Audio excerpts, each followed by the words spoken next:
ಬೆಂಗಳೂರನ್ನ silicon city ಅಂತ ಕರೀತಾರೆ, IT city ಅಂತ ಕರೀತಾರೆ. ಇದರ ಜೊತೆಯಲ್ಲಿ ಗಾರ್ಡನ್ ಸಿಟಿ ಅಂತಲೂ ಕೂಡ ಕರೀತಾರೆ. ಕಾರಣ ಲಾಲ್ಬಾಗ್ ಹಾಗೂ ಕಬ್ಬನ್ ಪಾರ್ಕ್ನ ವಿಚಾರವಾಗಿ. ಬೆಂಗಳೂರಿನಲ್ಲಿ ಅತಿ ಹೆಚ್ಚು ಪಾರ್ಕ್ಗಳು ಇರುವಂಥ ಹಿನ್ನೆಲೆಯಲ್ಲಿ ಗಾರ್ಡನ್ ಸಿಟಿ ಅಂತ ಕರೀತಾರೆ. ಆದರೆ ಇಂಥ ಒಂದು ಪಾರ್ಕ್ನಲ್ಲಿ, ಕಬ್ಬನ್ ಪಾರ್ಕ್ನಲ್ಲಿ 10 ಅಂತಸ್ತಿನ ಕಟ್ಟಡ ಕಟ್ಟೋದಕ್ಕೆ ಸಿದ್ಧತೆ ನಡೀತಾ ಇದೆ. ಆ ಸಿದ್ಧತೆಯ ವಿಚಾರವಾಗಿ ವಾಕರ್ಸ್ ಅಸೋಸಿಯೇಷನ್ ತೀವ್ರ ವಿರೋಧವನ್ನು ವ್ಯಕ್ತಪಡಿಸ್ತಾ ಇದೆ. ಕಬ್ಬನ್ ಪಾರ್ಕ್ ವಾಕರ್ಸ್ ಅಸೋಸಿಯೇಷನ್ ಇಂದ ಧರಣಿಗೆ ಮುಂದಾಗ್ತಾ ಇರುವಂಥದ್ದು. 200ಕ್ಕೂ ಹೆಚ್ಚು ವಾಕರ್ಸ್ ಭಾಗಿಯಾಗಿದ್ದಾರೆ, ಕಿಡಿಕಾರ್ತಿದ್ದಾರೆ. ಕಬ್ಬನ್ ಪಾರ್ಕ್ನಲ್ಲಿ ಸದ್ಯ ಉತ್ತಮವಾದಂಥ ಗಾಳಿಯ ವಾತಾವರಣ ಇದೆ.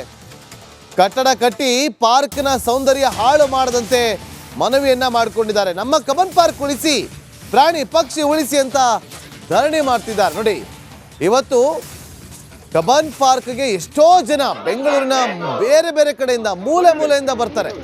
ಬೆಳಗ್ಗೆ ಹೊತ್ತು ನೀವು ಹೋಗಿದ್ರೆ ಕಬ್ಬನ್ ಪಾರ್ಕ್ನಲ್ಲಿ 6 ಗಂಟೆಯಿಂದ 8 ಗಂಟೆವರೆಗೂ ಕೂಡ ಸಾಕಷ್ಟು ಜನ ಬಂದು ಅಲ್ಲಿ ವಾಕಿಂಗ್ ಅನ್ನ ಮಾಡ್ತಾರೆ, ಜಾಗಿಂಗ್ ಅನ್ನ ಮಾಡ್ತಾರೆ, ಯೋಗ ಮಾಡ್ತಾರೆ, ಒಂದು ರೀತಿಯಲ್ಲಿ ಮೆಡಿಟೇಷನ್ಗಳನ್ನ ಮಾಡ್ತಾರೆ. ಯಾಕೆಂದ್ರೆ ಅಲ್ಲಿ ಉತ್ತಮವಾದಂಥ ವಾತಾವರಣ ಇದೆ, ಒಳ್ಳೆಯ ರೀತಿಯಲ್ಲಿ ಆಮ್ಲಜನಕದ ಒಂದು ವಾಸನೆ ನಾವು ತೆಗೆದುಕೊಳ್ಬೋದು ಅಂತೇಳಿ ಉಸಿರಾಟದ ಒಂದು ವಿಚಾರವಾಗಿ ಸಮಸ್ಯೆ ಇರೋರೆಲ್ಲರೂ ಕೂಡ ಅಲ್ಲಿ ಬಂದು ವಾಕಿಂಗ್ ಅನ್ನ ಮಾಡ್ತಾರೆ. ಆದರೆ ಇಂತಹ ಒಂದು ಕಬ್ಬನ್ ಪಾರ್ಕ್ನಲ್ಲಿ 10 ಅಂತಸ್ತಿನ ಕಟ್ಟಡ ನಿರ್ಮಾಣಕ್ಕೆ ಸಿದ್ಧತೆ ನಡೆದಿತ್ತು.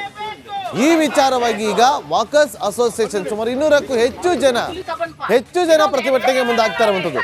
ಕಬ್ಬನ್ ಪಾರ್ಕ್ ನ ಸಹೋದರಿ ದಿವಿತ್ ಇದ್ರು ಅಲ್ಲೇ. Divith, over to you. Thank you Nagendra Babu. ಗಮನಿಸ್ತಾ ಇದ್ದೀವಿ ಕಬ್ಬನ್ ಪಾರ್ಕ್ ಅಂದ್ರೆ ನಿಮಗೆ ಬೆಂಗಳೂರಿನಲ್ಲಿ ಕಬ್ಬನ್ ಪಾರ್ಕ್ ಮತ್ತೆ ಲಾಲ್ಬಾಗ್ ಒಂದು ರೀತಿಯಲ್ಲಿ ಗ್ರೀನ್ ಬೆಲ್ಟ್. ಪ್ರಮುಖವಾಗಿ ಯಾವ ರೀತಿ ಬೆಂಗಳೂರು ನಗರ ಬೆಳೀತಾ ಇದೆ ಅನ್ನುವಂಥದ್ದನ್ನ ಗಮನಿಸ್ತಾ ಇದ್ದೀವಿ. ಇಲ್ಲಿ ಸಾಕಷ್ಟು ವಾಯು ಮಾಲಿನ್ಯ, ಶಬ್ದ ಮಾಲಿನ್ಯ, ಎಲ್ಲ ಮಾಲಿನ್ಯಗಳನ್ನು ಒಳಗೊಂಡಂಥ ಈ ಬೆಂಗಳೂರು. ಆದರೆ ಹಸಿರು ಬೆಲ್ಟ್ ಅನ್ನೋದನ್ನ ನಾವು ನೋಡೋದು ಕೇವಲ ಕಬ್ಬನ್ ಪಾರ್ಕ್ ಮತ್ತು ಲಾಲ್ಬಾಗ್ದಲ್ಲಿ ಮಾತ್ರ ನಾವು ನೋಡಲಿಕ್ಕೆ ಸಾಧ್ಯ. ನಿಮಗೆ ಫಾರ್ ಎಕ್ಸಾಂಪಲ್ ಮೈಸೂರು ಅಂತ ತೆಗೆದುಕೊಂಡಾಗ, ಮೈಸೂರಲ್ಲಿ ನೋಡಿ ನಿಮಗೆ ಹೋಗ್ತಾ ಸುತ್ತಮುತ್ತ ರೋಡ್ಗಳಲ್ಲಿ, ರಸ್ತೆಗಳಲ್ಲಿ ಒಂದು ರೀತಿಯಲ್ಲಿ ಎಲ್ಲ ಕಡೆ ಮರಗಿಡಗಳನ್ನ ನಾವು ನೋಡ್ತಾ ಇರ್ಬೋದು. ಸೊ ಪ್ರಮುಖವಾಗಿ ಇವತ್ತು ಪರಿಸರ ಪ್ರೇಮಿಗಳು ಕಬ್ಬನ್ ಪಾರ್ಕ್ಗೆ ಬಂದು ಯಾವಾಗಲೂ ಕೂಡ ಇದನ್ನ ಖಂಡಿಸ್ತಾ ಇದ್ದಾರೆ. ಅಂದರೆ ಈಗ ನೋಡಿ, ಫಾರ್ ಎಕ್ಸಾಂಪಲ್ ನಿಮಗೆ ಯಾರೋ ಒಬ್ಬರಿಗೆ ಅವಕಾಶವನ್ನು ಕೊಟ್ಟರು, 10 ಮಹಡಿ ಕಟ್ಟೋದಕ್ಕೆ, ಬಿಲ್ಡಿಂಗನ್ನು ಕಟ್ಟೋದಕ್ಕೆ ಅವಕಾಶವನ್ನು ಕೊಟ್ಟರು. ಆ ಥರ ಕೊಟ್ಟ ಮೇಲೆ ಏನಾಗುತ್ತೆ ಅಂತಂದರೆ ಇನ್ನೊಬ್ರು ಬರ್ತಾರೆ, ಇನ್ನೊಬ್ರು ಬಂದು ನಾವು ಕಟ್ತೀವಿ ಅಂತಾರೆ. ಒಂದು ರೀತಿಯಲ್ಲಿ ಕಬ್ಬನ್ ಪಾರ್ಕ್ ಏನಾಗುತ್ತೆ ಅಂದರೆ 210 ಎಕರೆ ಇರೋ ಕಬ್ಬನ್ ಪಾರ್ಕ್ ಈಗಾಗಲೇ 180 ಎಕರೆಗೆ ಬಂದಿದೆ, ಆಮೇಲೆ 150 ಆಗುತ್ತೆ, 100 ಆಗುತ್ತೆ. ಕೊನೆಗೆ ನಾವು ಅದನ್ನು ಕೇವಲ ಯಾವುದೋ ಒಂದು ಮ್ಯಾಪ್ನಲ್ಲೋ ಅಥವಾ ಇತಿಹಾಸವಾಗಿ ಉಳ್ಕೊಂಡ್ಬಿಡುತ್ತೆ. ಇಂಥದ್ದೊಂದು ಪಾರ್ಕ್ ಇತ್ತು, ಇಂಥದ್ದೊಂದು ಹಸಿರನ್ನು ನಾವು ನೋಡ್ತಾ ಇದ್ವಿ, ಉಸಿರಾಡ್ತಿದ್ವಿ ಅಂತ. ಉಸಿರು ಇಲ್ಲ, ಹಸಿರು ಇಲ್ಲ ಅನ್ನುವಂಥ ಪರಿಸ್ಥಿತಿ ನಿರ್ಮಾಣ ಆಗುತ್ತೆ. ಪ್ರಮುಖವಾಗಿ ಇವತ್ತು ಮುಖ್ಯಮಂತ್ರಿ ಚಂದ್ರು ಕೂಡ ನಮ್ಮ ಜೊತೆ ಜಾಯ್ನ್ ಆಗ್ತಿದ್ದಾರೆ. ಸಾಕಷ್ಟು ಪರಿಸರ ಪ್ರೇಮಿಗಳು ಎಲ್ಲರೂ ಕೂಡ ಇದ್ದಾರೆ. ನಾವು ಅವ್ರನ್ನ ಮಾತನಾಡ್ತಾ ಹೋಗ್ತೀನಿ. ಸರ್ ನಮಸ್ತೆ. ಸರ್, ಪ್ರಮುಖವಾಗಿ ನೋಡಿ, ಹಸಿರೇ ಉಸಿರು ಅಂತ ಸರ್ಕಾರ ಹೇಳ್ಕೊಂಡ್ಬರುತ್ತೆ, ವಾಗ್ದಾನ ಮಾಡುತ್ತೆ. ಆದರೆ ಏನು ಸರ್, ಈಗ ಮಹಡಿ ಅಂತೆ, ಕಮರ್ಷಿಯಲ್ ಏನೇನೋ ಆಗ್ತಾ ಇದೆಯಲ್ಲ, ಯಾಕೆ ಅಂತ? ನುಡಿಯೋದೊಂದು ನಡೆಯೋದೊಂದು ಈ ಸಾಮಾನ್ಯವಾಗಿ ವ್ಯವಸ್ಥೆಯಲ್ಲಿ ಮತ್ತು ಸರ್ಕಾರಗಳಲ್ಲಿ ಆಗ್ತಾನೇ ಇದೆ. ಅವರವರ ಅನುಕೂಲಕ್ಕೆ ತಕ್ಕಂತೆ ಅನಿವಾರ್ಯ ಅಂತ ಹೇಳಿಕೊಂಡು ಮಾಡ್ತಾರೆ. ಆದರೆ ಸಾಮಾಜಿಕ ಕಾಳಜಿ, ಕಳಕಳಿ ಇರ್ತಕ್ಕಂಥ ಯಾವುದೇ ವ್ಯವಸ್ಥೆ, ಸರ್ಕಾರ ಇಂಥದ್ದಕ್ಕೆಲ್ಲ ಕೈ ಹಾಕೋದಿಲ್ಲ. ಇಲ್ಲಿ ಭಾಳ ಸೂಕ್ಷ್ಮವಾಗಿ ಯೋಚನೆ ಮಾಡಬೇಕಾಗಿರೋದು, ಒಂದು ಕೋರ್ಟ್ ಆದೇಶ ಕೊಡಿಸಿದೆ, ಅದನ್ನು ಅವರೇ ಹೇಳ್ಬೋದಾಗಿತ್ತು ಸರ್ಕಾರದವ್ರನ್ನ, ಇಲ್ಲ ನೀವು ಮಾಡಬೇಡಿ, ಇದನ್ನು ಕೊಡೋದಕ್ಕಾಗಲ್ಲ, ಈಗಾಗಲೇ ನಾವು ಕಳ್ಕೊಂಡಿದ್ದೀವಿ ಎಷ್ಟು ಅನ್ಆಥರೈಸ್ಡ್ ಆಗಿ ಜಮೀನೆಲ್ಲ. ನೀವು ಹೇಳಿದಾಗ ಹಸಿರು ಉಸಿರು ಅಂತಕ್ಕಂಥದ್ದು ಇರೋದೇ ಬೆಂಗಳೂರಿಗೆ ಹೃದಯ ಭಾಗ ಅಂತಂದರೆ ಕಬ್ಬನ್ ಪಾರ್ಕು ಮತ್ತು ಲಾಲ್ಬಾಗು. ಅಂಥದ್ರಲ್ಲಿ ಬಹುತೇಕ ಜನರಿಗೆ ಇದು ಅನುಕೂಲ ಇದೆ. ಆಮೇಲೆ ಕಲುಷಿತವಾಗ್ತಾ ಇದೆ ಮತ್ತು ಪರಿಸರ ಎಲ್ಲ ಹಾಳಾಗ್ತಾ ಇದೆ. ಇಲ್ಲಿ ಕೋರ್ಟ್ ಕೂಡ ತಮ್ಮ ಅನುಕೂಲಕ್ಕೆ ಬೇಕಾಗಿರೋದ್ರಿಂದ ಬೇರೆ ಬೇರೆ ಕಡೆ ಆದಾಗ ಕೋರ್ಟು ಕೂಡ ಏನು ಹೇಳುತ್ತೆ ಅಂದರೆ ಕಠಿಣವಾದ ನಿರ್ಧಾರಗಳನ್ನೇ ತಗೊಳ್ಳುತ್ತೆ. ಆ ಕಟ್ಟಬೇಡಿ, ಆ ಬಿಲ್ಡಿಂಗ್ ಕಟ್ಟಬೇಡಿ, ಇದನ್ನೆಲ್ಲ ಕಟ್ಟಬೇಡಿ. ಅವರು ಭಾಳ ನಾಜೂಕಾಗಿ ತಮಗೆ ಬೇಕಾಗಿರೋದ್ರಿಂದಲೋ ಏನೋ ಕಟ್ಟೋದೇ 10 ಮಾಡಿಯನ್ನು ಕಟ್ಟಿ ಒಂದೇ ಒಂದು ಮರವನ್ನು ಕಡಿದೇ ಇರೋ ಥರ ಕಟ್ಟಿ ಅಂತ ಅಂದಾಗ ಯಾವ ಜಾಗದಲ್ಲಿ ಮರ ಕಡಿದಕ್ಕೆ ಬಿಲ್ಡಿಂಗ್ ಕಟ್ಟೋಕ್ಕಾಗುತ್ತೆ? ಕಟ್ಟಿದ್ದಾದಮೇಲೆ ಅದಕ್ಕೆ ಪಾರ್ಕಿಂಗ್ ಬೇಡವಾ? ಪಾರ್ಕಿಂಗ್ ಆದಮೇಲೆ ಉಸಿರಾಟಕ್ಕೆ ಜಾಗ ಬೇಡವಾ? ಒಂದು ಕಾಂಪೌಂಡ್ ಬೇಡವಾ? ಇದೆಲ್ಲ ಇದೆ. ಆ ದೃಷ್ಟಿಯಿಂದ ನಾನು ಅದನ್ನು ಹೆಚ್ಚು ಮಾತಾಡೋಕ್ಕೆ ಹೋಗಲ್ಲ. ಆದರೆ ಈ ಸರ್ಕಾರ ಅದು ಅಕಸ್ಮಾತ್ ಕೊಟ್ಟಿದ್ರು ಕೂಡ ಆಗೋಲ್ಲ, ಬೇರೆ ಕಡೆ ವ್ಯವಸ್ಥೆ ಮಾಡ್ತೀವಿ. ಯಾಕಂದ್ರೆ ನೋಡಿ, 1975ರಲ್ಲಿ ಯಾವುದೇ ರೀತಿ ಮರಗಿಡಗಳನ್ನ ಕಡಿಬಾರ್ದು. ಮತ್ತು ಅಂದರೆ ಆ ಟೈಮ್ ಹಂಗಿತ್ತು, ಈ ಒಂದು ಅಭಿವೃದ್ಧಿ ಅನ್ನೋದು ಬೆಂಗಳೂರಲ್ಲಿ ಆ ಟೈಮ್ ಹೆಂಗಿತ್ತು ಅನ್ನೋದು. ಆದರೆ 2019ರಲ್ಲಿ ಮತ್ತೆ ಹೈಕೋರ್ಟ್ ಆದೇಶವನ್ನು ಮಾಡುತ್ತೆ, ಕಟ್ಟಬಹುದು ಅಂತ. ಅಂದರೆ ಕೆಲವೊಂದು ರೂಲ್ಸ್ ಆ್ಯಂಡ್ ರೆಗ್ಯುಲೇಷನ್ನ, ಕಂಡೀಷನ್ಸ್ನ ಇಟ್ಟು. ಆದರೆ ಅದನ್ನು ದುರ್ಬಳಕೆ ಮಾಡ್ಕೊಳ್ತಿದ್ದಾರಾ ಅಂತ ಹೇಳಿ ಖಂಡಿತವಾಗ್ಲೂ ಒಂದು ಇಲ್ಲಿ ಮುಜುಗರದ ಪ್ರಶ್ನೆ ಸರ್ಕಾರಕ್ಕೆ, ಕೋರ್ಟ್ನವರಿಗೆ ಕೊಡಬೇಕಲ್ಲ ಅನ್ನೋ ದೃಷ್ಟಿ. ಆದರೆ ಅದಕ್ಕಿಂತ ಭಾಳ ಮುಖ್ಯವಾಗಿ ನಿರ್ದಾಕ್ಷಿಣ್ಯವಾಗಿ ಹೇಳಬೇಕಾಗುತ್ತೆ, ಕೊಡ್ತೀವಿ ನಿಮಗೆ ಜಾಗ ಬೇಕು ತಾನೆ, ಕೋರ್ಟ್ಗೆ ಕಾಂಪ್ಲೆಕ್ಸ್ ಬೇಕು, ನಾವು ಬೇಡ ಅಂತಾನೆ ದೊಡ್ಡದಾಗ್ತಾ ಇರಬೇಕಾದ್ರೆ ವ್ಯವಸ್ಥೆ. ಆಗ ಬಿಡಿ ಅದೆಲ್ಲ ರೇಸ್ ಕೋರ್ಸು ಎಂಥದ್ದನ್ನು ಖಾಲಿ ಮಾಡಿಸ್ತಿರೋ ಅಲ್ಲೆಲ್ಲ ನಾವು ಮಾಡಿಸಿ ಜಾಗ ಕೊಡ್ಬೋದು, ಎಲ್ಲಿ ಬೇಕಾದ್ರೂ ಕೊಡ್ಬೋದು. ಆಮೇಲೆ ಇಲ್ಲೇನು ಕಮ್ಯುನಿಕೇಷನ್ ಬೇಕಾದರೂ ಸುಲಭ ಪಕ್ಕದಲ್ಲೇ ಇರಬೇಕು ಅಂತ ಏನಿಲ್ಲ. ಹಾಗಾಗಿ ನಾವು ಆಮ್ ಆದ್ಮಿ ಪಾರ್ಟಿ ಇದನ್ನು ನಾವು ಖಂಡಿಸ್ತೀವಿ, ಬೆಂಬಲಿಸೋದಿಲ್ಲ. ಯಾವ ಕಾರಣಕ್ಕೂ ಕೂಡ ಆ ಒಂದು ಆದೇಶವನ್ನು ಪಾಲಿಸಬೇಕಾದ ಅಗತ್ಯ ಇಲ್ಲ ಸರ್ಕಾರ. ಈಗ ಏನು ಮಾಡ್ಬೇಕು ಅಂದ್ಕೊಂಡಿದ್ದಾರೆ ಸರ್ ಈ ಕ್ಷಣ ಈಗ ಇಲ್ಲಿ ಬಂದು? ಈಗ ನಾನು ಹೇಳ್ತಿರೋದು ಸರ್ಕಾರಕ್ಕೆ ತುರ್ತಾಗಿ ಅದನ್ನು ತಡೀತಿದ್ದೀವಿ ಮತ್ತು ಅದನ್ನೇನು ಕಟ್ಟೋದಕ್ಕೆ ಹೋಗೋದಿಲ್ಲ ಅಂತ ತೀರ್ಮಾನವನ್ನು ನೀವು ಸದನವೂ ನಡೀತಿರೋದ್ರಿಂದ ಹೇಳಬೇಕು.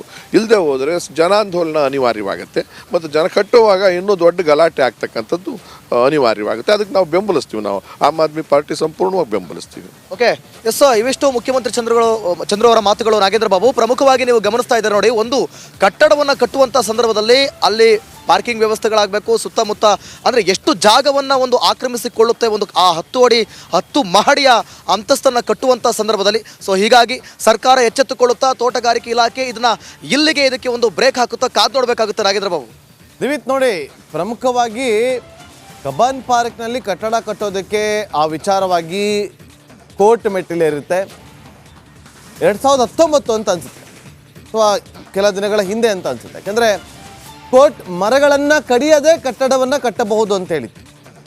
ಸೊ ಈಗ ಕಾನೂನನ್ನು ಪಾಲನೆ ಮಾಡಲೇಬೇಕಾಗುತ್ತೆ ಒಂದು ಕಡೆ. ಮತ್ತೊಂದು ಕಡೆ ಈಗ ಬೆಂಗಳೂರಿನಲ್ಲಿ ಪೊಲ್ಯೂಷನ್ ಕಂಟ್ರೋಲ್ ಆಗಲೇಬೇಕಾಗಿದೆ. ದಿನದಿಂದ ದಿನಕ್ಕೆ ವಾಯು ಮಾಲಿನ್ಯ ಸಾಕಷ್ಟು ವಿಪರೀತಕ್ಕೆ ಹೋಗ್ತಾ ಇದೆ.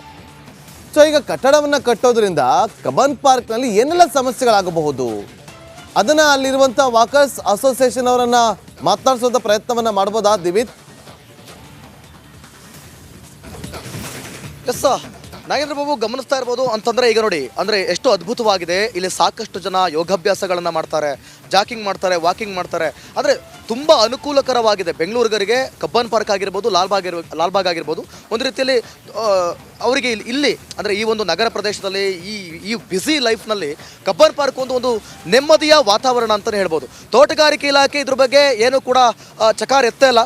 ನಮ್ಮ ಪ್ರತಿನಿಧಿ ವೀರೇಶ್ ಕೂಡ ಇದ್ದಾರೆ, ಅವರು ಕೂಡ ಈ ಬಗ್ಗೆ ಮಾತನಾಡ್ತಾ ಹೋಗ್ತಾರೆ, ಮತ್ತಷ್ಟು ಎಕ್ಸ್ಪ್ಲೇನ್ ಮಾಡ್ತಾ ಹೋಗ್ತಾರೆ. Over to Veeresh. S Nagendra Babu, ಅಂದರೆ 1863ರಲ್ಲಿ ಕಬ್ಬನ್ ಪಾರ್ಕನ್ನು ಬ್ರಿಟಿಷ್ ಅಂದರೆ ಲಾರ್ಡ್ ಕಬ್ಬನ್ ಅವರು ಈ ಒಂದು ಪಾರ್ಕನ್ನು ನಿರ್ಮಾಣ ಮಾಡ್ತಾರೆ. ಅಲ್ಲಿ 300 ಎಕರೆಯಷ್ಟು ಈ ಒಂದು ಕಬ್ಬನ್ ಪಾರ್ಕು ನಿರ್ಮಾಣವಾಗಿರುತ್ತೆ. ಬಟ್ ಇದೀಗ 180 ಎಕರೆಯಷ್ಟು ಬಂದಿದೆ. ಯಾಕಂದರೆ ಎಲ್ಲ ಒತ್ತುವರಿ ಆಗ್ತಿದೆ, ರೋಡ್ ಅಗಲೀಕರಣ ಆಗಿದೆ, ಒಳಗಡೆ ಕಟ್ಟಡಗಳಿಗೆ ಸಹ ನಿರ್ಮಾಣವಾಗಿದೆ. ಹೀಗಾಗಿ ಮತ್ತೊಂದು ಕಡೆ 10 ಅಂತಸ್ತಿನ ಕಟ್ಟಡ ನಿರ್ಮಾಣವಾದರೆ ಮತ್ತೊಂದು ಕಡೆ ಕಬ್ಬನ್ ಪಾರ್ಕಿಗೆ ಡ್ಯಾಮೇಜ್ ಆಗುತ್ತೆ. ಸುಮಾರು ಗಿಡ ಮರಗಳು ನಶಿಸಿ ಹೋಗುತ್ತೆ. ಯಾಕಂದರೆ 6000ಕ್ಕೂ ಹೆಚ್ಚು ಈ ಒಂದು ವಿವಿಧ ಜಾತಿಯ ಮರಗಳು ಈ ಒಂದು ಕಬ್ಬನ್ ಪಾರ್ಕಲ್ಲಿ ನಿರ್ಮಾಣವಾಗಿದೆ. ಯಾಕಂದರೆ ಒಂದು 10 ಅಂತಸ್ತಿನ ಕಟ್ಟಡ ಬೇಕಂದರೆ JCB ಬರುತ್ತೆ, ದೊಡ್ಡ ದೊಡ್ಡ ಲಾರಿಗಳು ಈ ಒಂದು ರಸ್ತೆಯಲ್ಲಿ ಹೋಗಬೇಕಾಗತ್ತೆ. ಹೀಗಾಗಿ ಗಿಡ ಮರಗಳಿಗೆ ತುಂಬ ತೊಂದರೆ ಆಗುವ ಇರೋದ್ರಿಂದ ಇಲ್ಲಿನ ವಾಕರ್ ಅಸೋಸಿಯೇಷನ್ ಮತ್ತು ವಿವಿಧ ಪರ ಸಂಘಟನೆಗಳು ಮತ್ತು ರಾಜಕೀಯ ಪಕ್ಷಗಳು ಒಂದು ಕಡೆ ಆಕ್ರೋಶ ಹೊರಹಾಕ್ತಿದ್ದಾರೆ. ನಾನು ಮುಖ್ಯಮಂತ್ರಿ ಚಂದ್ರವನ್ನು ಮಾತಾಡಿಸಿ ಕೆಲಸ ಮಾಡ್ತೀನಿ. ಸರ್, ಸರ್ಕಾರಕ್ಕೆ ಈ ಒಂದು ಕಡೆ ಒತ್ತಾಯ ಮಾಡ್ತಾರೆ ಸರ್ ಈ ಒಂದು ವಿಚಾರವಾಗಿ ಅಂತ. ಒಟ್ಟಾರೆ ನಾನು ಹೇಳ್ತಿರೋದು, ಎಂಥದ್ದೇ ಆಗಲಿ ಸಾರ್ವಜನಿಕರ ಹಿತವನ್ನು ಕಾಪಾಡಬೇಕಾಗಿರೋದು ನಮ್ಮ ಕರ್ತವ್ಯ. ಅದು ಬೆಂಗಳೂರು ಅಂತ ಜಾಗವನ್ನು ಇನ್ನಷ್ಟು ಕಲುಷಿತವಾಗ್ತಕ್ಕಂಥದ್ದು ಮತ್ತು ಹೊಸ ಮಾಡಕ್ಕೆ ಯೋಗ್ಯ ಇಲ್ಲದೆ ಇರತಕ್ಕಂಥ ರೀತಿಯನ್ನು ನಿರ್ಮಾಣ ಮಾಡಬಾರ್ದು. ಹಾಗಾಗಿ ತುರ್ತಾಗಿ ಅವರು ಇದನ್ನು ಹಾರ್ಟಿಕಲ್ಚರ್ ಇಲಾಖೆನೋ, ತೋಟಗಾರಿಕೆ ಯಾವುದು ಇಲಾಖೆನೋ ಅಥವಾ PW ಇಲಾಖೆನೋ ಏನೇ ಆಗಿರಲಿ, ಏನೇ ರೂಲ್ಸ್ ಇದ್ದರೂ ನೀವು ತಡೆಯಬೇಕಾದ್ದು ನಿಮ್ಮ ಕರ್ತವ್ಯ, ತಡಿಬೇಕಾಗುತ್ತೆ. ಇಲ್ಲದೆ ಹೋದ್ರೆ ಏನಾಗುತ್ತೆ, ಕೋರ್ಟ್ ಆದೇಶವನ್ನು ಮುಂದಿಟ್ಕೊಂಡು ನೀವು ಈ ದಬ್ಬಾಳಿಕೆ ರೀತಿಯಲ್ಲಿ ಅದನ್ನು ಮಾಡ್ತೀವಿ ಅಂತ ಅಂದರೆ ಸಾರ್ವಜನಿಕರು ಎಲ್ಲರ ಜೊತೆಯಲ್ಲೂ ನಾವು ಸೇರಿಕೊಂಡು ಯಾವುದೇ ಕಾರಣಕ್ಕೂ ಕಟ್ಟಡ ಆಗೋದಕ್ಕೆ ನಾವು ಬಿಡೋದಿಲ್ಲ ಅಂತ ನಾನು ಹೇಳ್ತೀನಿ. ಮೇಡಮ್, ನಿನ್ನೆ ಸಹ ನೀವು ಹೋರಾಟ ಮಾಡ್ಕೊಂಡು ಬರ್ತಾ ಇದ್ದೀರಾ, ನಾಳೆ ಸಹ ಹೋರಾಟ ಮಾಡೋಕ್ಕೆ ಮುಂದಾಗ್ತಿದ್ದೀರಾ, ಏನು ಹೇಳ್ತೀರಿ ಮೇಡಮ್ ಅಂತ ಸರ್ಕಾರಕ್ಕೆ ಮತ್ತು ತೋಟಗಾರಿಕೆ ಇಲಾಖೆಗೆ? 2010ರಲ್ಲಿ ಈ ಪ್ರಪೋಸಲ್ ಕೊಟ್ಟಾಗ ಪ್ರೊಟೆಸ್ಟ್ ಮಾಡಿದ್ದಾರೆ ಜನ, ಇಲ್ಲಿ ಸಿಟಿಸನ್ಸ್ ಮಾಡಿದ್ದಾರೆ. 2019 ಮಾಡಿದ್ದಾರೆ, ತಿರ್ಗಾ ಈ ಪ್ರಪೋಸಲ್ ಕೊಟ್ಟಿದ್ದಾರೆ. ಪದೇ ಪದೇ ಈ ಪ್ರಪೋಸಲ್ ಇವ್ರು ತಗೊಂಡು ಬರೋದು ಒಂದು 5 ವರ್ಷಕ್ಕೊಂದ್ಸಾರಿ, 10 ವರ್ಷಕ್ಕೊಂದ್ಸಾರಿ.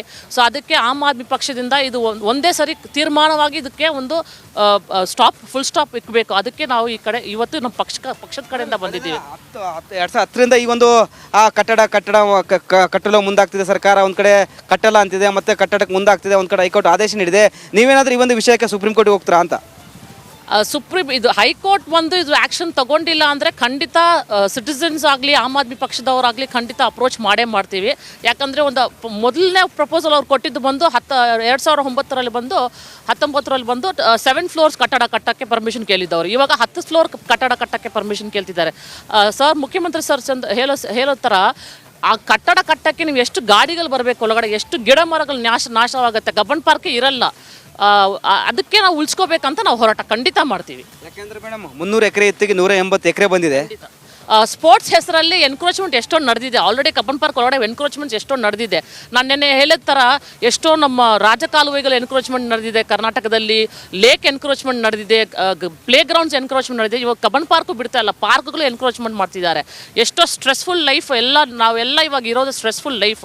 ಕೋವಿಡ್ ಆದಮೇಲೆ ಜನ ಒಂದು ಪೀಸ್ಫುಲ್ಲಾಗಿ ಟೈಮ್ ಸ್ಪೆಂಡ್ ಮಾಡೋದು ಅವ್ರ ಫ್ಯಾಮಿಲಿ ಕರ್ಕೊಂಡು ಚಿಕ್ಕ ಮಕ್ಕಳನ್ನ ಕರ್ಕೊಂಡು ಬಂದು ಈ ಥರ ಪಾರ್ಕ್ಗಳಲ್ಲೇ. ಸೊ ಇದು ನಾವು ಉಳಿಸ್ಕೋಬೇಕು, ಹಿಸ್ಟ್ರಿಯಾಗಿ ಆಗಬಾರ್ದು. ನಾಳೆ ನಾವು ತೋರಿಸ್ಬಾರ್ದು ಹಿಸ್ಟ್ರಿ ಇತ್ತು, ಕಬ್ಬನ್ ಪಾರ್ಕ್ ಥರ ಒಂದು ಜಾಗ ಇತ್ತು ಬೆಂಗಳೂರಲ್ಲಿ ಅಂತ ಹೇಳ್ಬಾರ್ದು. ಮೇಡಮ್ ಇನ್ನೊಂದು ಲಾಲ್ಬಾಗಿಗೆ ಎಷ್ಟು ಸೆಕ್ಯೂರಿಟಿ ಇದೆ, ಸುತ್ತ ಕಂಪೌಂಡ್ ಮಾಡಿದ್ದಾರೆ, ಗೇಟ್ ಮಾಡಿದ್ದಾರೆ, ಒಳಗಡೆ ಎಂಟ್ರಿ ಫೀಸ್ ಮಾಡಿದ್ದಾರೆ. ಬಟ್ ಕಬ್ಬನ್ ಪಾರ್ಕ್ ಯಾವುದೇ ರೀತಿ ಇಲ್ಲ, ಯಾರಾದರೂ ಬಂದು ಹೋಗ್ಬೋದು ಮತ್ತು ಏನಾದರೂ ಮಾಡ್ಬೋದು. ಯಾಕಂದ್ರೆ ಇಲ್ಲಿಗೆಲ್ಲ ತುಂಬ ಆಕ್ಟಿವಿಟೀಸ್ ನಡೆಯುತ್ತೆ ರಾತ್ರಿ ಆದರೆ. ಸೊ ಇದಕ್ಕೆ ತಕ್ಕ ಆ್ಯಕ್ಷನ್ ತಗೋಬೇಕು ಸರ್ಕಾರ. ಯಾವ ಥರ ಅವ್ರು ಲಾಲ್ಬಾಗ್ ಪ್ರೊಟೆಕ್ಟ್ ಮಾಡ್ತಿದಾರೋ ಆ ಥರ ಕಬ್ಬನ್ ಪಾರ್ಕು ಪ್ರೊಟೆಕ್ಟ್ ಮಾಡಬೇಕು. ಯಾಕಂದರೆ ಟ್ರಾಫಿಕ್ ಬಿಡಬಾರ್ದು ಅಂತ ರಿಕ್ವೆಸ್ಟ್ ಮಾಡಿದ್ರು ವೀಕೆಂಡ್ಸಲ್ಲಿ ಮುಂಚೆ. ಇವಾಗ every second Saturday traffic allow ಮಾಡ್ತಿದ್ದಾರೆ ಒಳಗಡೆ. ಮಕ್ಕಳು ಓಡಾಡೋವಾಗ ಆಟ ಆಡೋವಾಗ ಮಕ್ಕಳಿಗೆ ಪ್ರಾಬ್ಲಮ್ಸ್ ಆಗುತ್ತೆ ಇಲ್ಲಿ. ಸೊ ಇದು ಉಳಿಸ್ಕೋಬೇಕು ಸರ್ಕಾರ. ಯಾವ ಥರ ಕಬ್ಬನ್ ಪಾರ್ಕ್ ಪ್ರೊಟೆಕ್ಟ್ ಮಾಡ್ತಿದ್ದಾರೋ ಆ ಥರ ಎಕ್ಸ್ಟ್ರಾ ಕೇರ್ ತಗೊಂಡು ಕಬ್ಬನ್ ಪಾರ್ಕು ಪ್ರೊಟೆಕ್ಟ್ ಮಾಡಬೇಕಂತ ನಾವು ರಿಕ್ವೆಸ್ಟ್ ಮಾಡ್ತೀವಿ. ಸಿಂಗಲ್ ಬೆಂಚಲ್ಲಿ ಆಗಿರೋದು ಇದು ಬಹುತೇಕ ನನಗೆ ತಿಳಿದ ಮಟ್ಟಿಗೆ, ನನ್ನ ಮಾಹಿತಿ ಇರೋ ಪ್ರಕಾರ. ಅಂದರೆ ಕೋರ್ಟಲ್ಲಿ ತೀರ್ಮಾನ ಆಗಿದೆ. ಅದು ಅವ್ರದ್ದು ತಪ್ಪಿಲ್ಲ, ಅವ್ರಿಗೇನೋ ಜಾಗ ಬೇಕು ಪಕ್ಕದಲ್ಲೇ ಇದೆ ಅನ್ನೋ ಕಾರಣಕ್ಕೆ ಅದನ್ನು ಅವರು ಯೋಚನೆ ಮಾಡ್ಬೋದು. ಬೇರೆದಕ್ಕೆ ಕೊಡುವಾಗ ಬೇಡಿ ಇದನ್ನು ಮಾಡಿಕೊಡೋದು, ಮರ ಕಡಿಬಾರ್ದು, ಇದನ್ನು ಬಿಲ್ಡಿಂಗ್ ಕಟ್ಟಬಾರ್ದು, LH ಕಟ್ಟೋವಾಗ